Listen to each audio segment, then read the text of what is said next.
Press. You have a new book, From the Left, A Life in the Crossfire. So one of the things you talk about in the book is how you came to be at this church, which is a Protestant denomination, right? And you were raised Catholic and studied for the priesthood. So back to Delaware for a bit. Let's talk about your attraction to the priesthood. Did you feel like you had a vocation, or was it something where you just thought, well, I want to be involved in public service, so this seems like a route to that? So, yeah, it wasn't that dramatic. I mean, I wasn't knocked off my horse like St. Paul. Were you ever on a horse? Poorly. They tried a couple of times. So I grew up.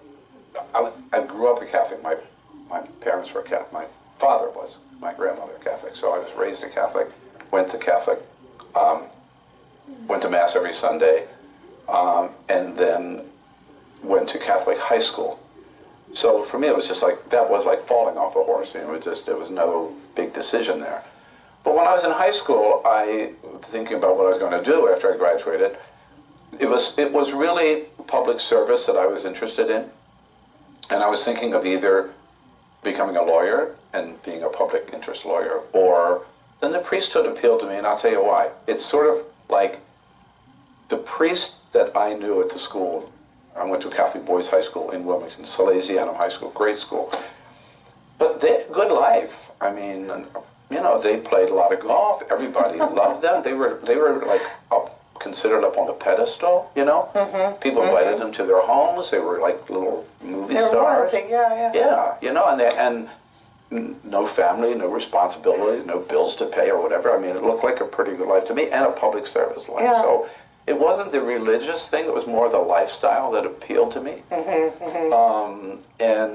So I decided to give that a try. And I mean, I did. I was in for 9 years studying for the priesthood, and a 10th year on a leave of absence just to make sure that I wanted to leave. I decided by then that it was really not what I wanted to do for the rest of my life. I was never ordained.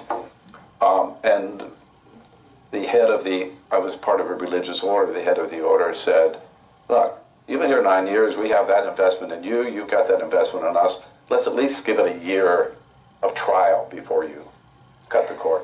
So the thing that confused me in the way you describe this in the book is that you, when you talk about leaving, you know, the path of the priesthood, you say, am I a Catholic? Well, you know, what do I believe? And you listed a bunch of things and where you basically said, yeah, I am, but, and then you basically said, but I don't believe in, you know, Jesus, and I don't believe he was divine, and blah, blah, blah. Yeah. A whole series of things that would pretty much mark you out as a non-believer. Well, my definition of Catholicism is very broad. It's broader than Pope Francis is even.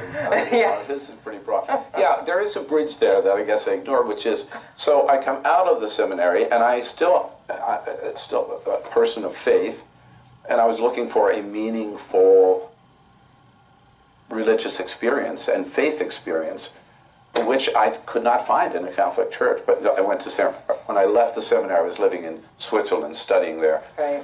I came back to the United States. I did not want to go back to the small town in Delaware, so I was able to get a job teaching school in San Francisco. We can talk about that more, but so I'm in San Francisco, and I went to a few Catholic churches, and it just wasn't meaningful at all. And I joined Glide Methodist Church. It's a wonderful, active church with Pastor Cecil Williams in the Tenderloin of San Francisco. Then when I moved to LA, this was a Baptist church then, First AME Baptist Church. It was the same thing. And I first went there with Jerry Brown when I was working with him. And I just loved the service, and the sermon was just like right on, and the music was great. And I said, if I ever get another church, it's going to be here. Okay. Yeah.